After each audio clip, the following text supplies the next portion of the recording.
As the person who runs the game of D&D, what you say matters. You're the player's only true portal into the world the group is playing in. What you choose to describe in the world and how determines player actions. In order to be an effective GM and avoid leading your players inadvertently astray, it's important to have a solid understanding of diction.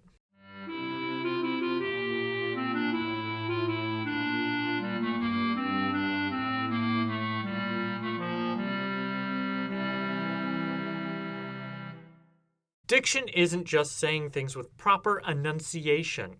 In normal narrative writing, diction is how a writer tells a story.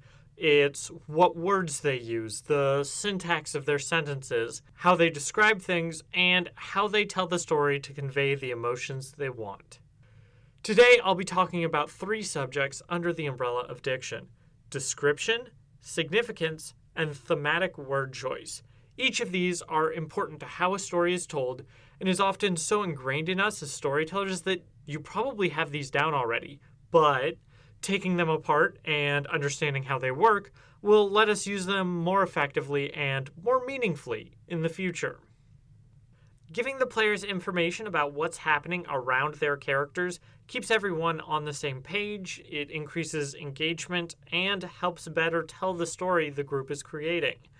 When you encounter a new area, creature, or character, it's good to give a description.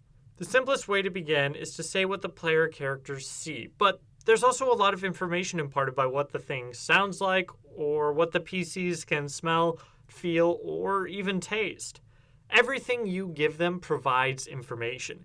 It's the difference between in front of you is a stack of ramshackle wooden housing that reaches towards the sky, and the smell of rot is carried on a wind that causes the pile of shacks in front of you to creak and sway.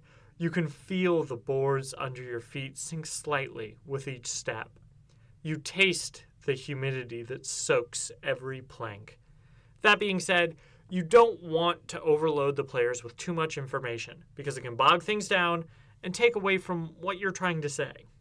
In minigames, the player characters have supernatural senses.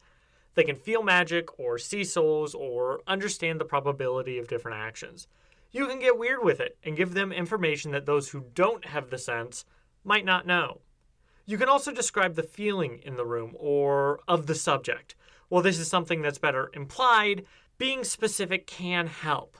There is an air of noble dignity around him, something that even the ravages of undeath couldn't take away. When you describe how a character feels, you have to be careful you aren't taking away player control. It's best to say things in a way that doesn't speak for the character.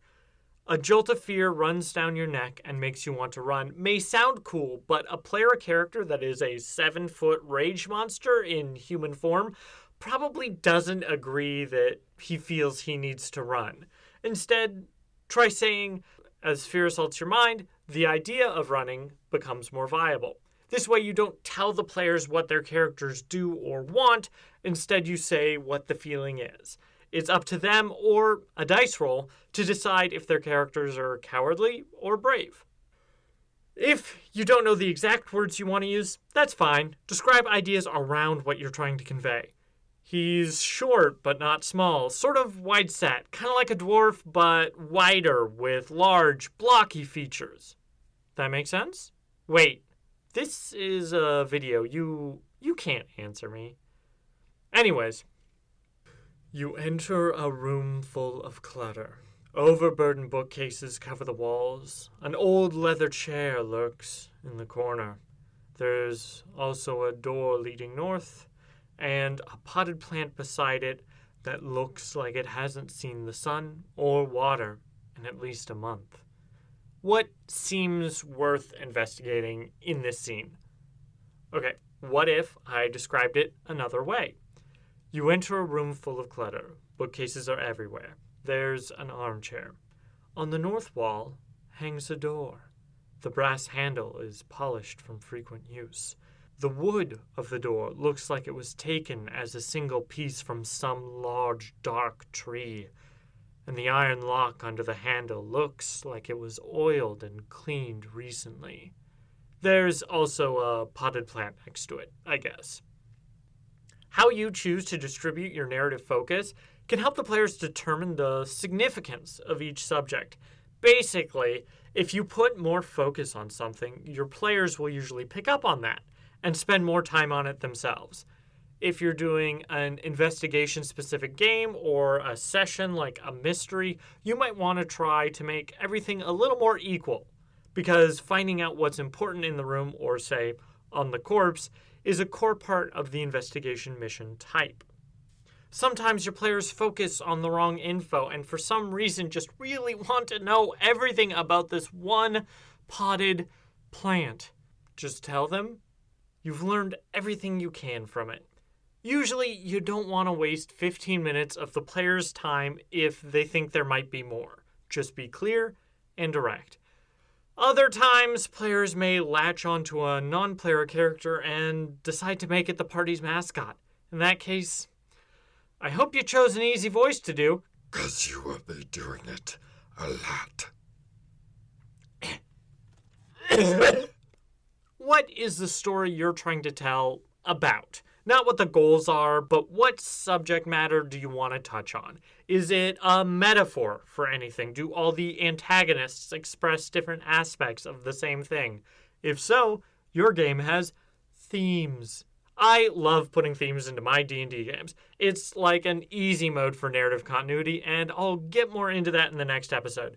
But having each village all be representations of, say, different symptoms of depression, or each person you meet is associated with a different scientific element, isn't the only thing you can do to reinforce those themes.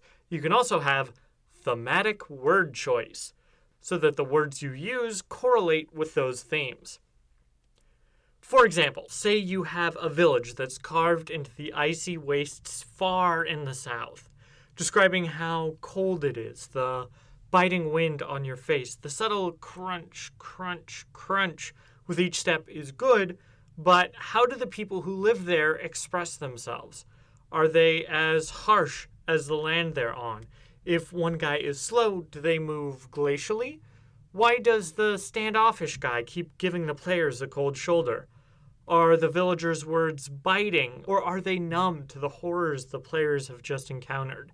Is there someone who's just really cool? Or are the locals the opposite? Is their hospitality warm and inviting in the village? Do the people speak with fire and passion? Are tensions starting to boil over between two factions? How you choose to describe things can carry as much information as the description itself. Perhaps you're running a campaign where the ally hacker the players have never met is actually an evil AI trying to achieve freedom by tricking the players into releasing it. If you want to give the players a feeling that something bad might be coming from these missions, use some words that hint at their true nature. Do you want them to recover a mysterious package, or perhaps steal it? Should they question their peers or interrogate them? Using words that are associated with the villain's desire can cause the players to be tipped off. So if you're going for a twist, be careful. But if they already know the motivations and methods of who they're talking to, it can really drive home the themes that the characters are supposed to represent, or their methodology and mode of thinking.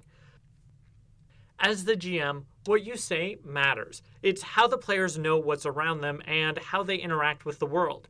When your players meet new people or enter new areas, be sure to give a description, possibly with more than one sense. Put more emphasis on the things that have significance so your players don't get lost chasing dead ends.